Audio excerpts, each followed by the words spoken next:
Qaltis vaziyat bo'ldi. Bu pikapimiz yaxshigina chayqaldi. Bunaqa vaziyatlarda men evakuatorchi akalardan ham iltimosim, ham talabim bunaqangi katta pikaplar ortilgan paytda alohida nazoratga olishsa, maqsadga muvofiq bo'lardi. Chunki ularni bortida emas, majoziy ma'noda aytganda, ularning yelkalarida bojxona to'lovlari bilan 155 ming, 160 ming dollarlik omonat turibdi. Farhod aka, mana omonatingiz. Mana toycho. Sifatdan olib chiqamiz aka.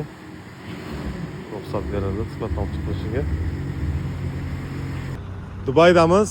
Havo zo'r, yengilgina yomg'ir yog'yapti va bu avtomobilimiz o'sha legendarniy F150 Raptor 37 Performance va Bidlock diski Fox amortizatorlari bilan. Bilasizlar, eng ключевой o'ta sxemasi amortizatori o'zini aqliy salohiyatiga ega bo'lgan, intellektiga ega bo'lgan amortizator bo'ladi. Oldinda kelayotgan har qanaqa to'siqlarni yoki yamalarni hisob-kitob qilib, o'shanga o'zi tayyorlab oladi yoki sakragan paytlarda o'zi nasrga qo'yadi tushkunlikcha.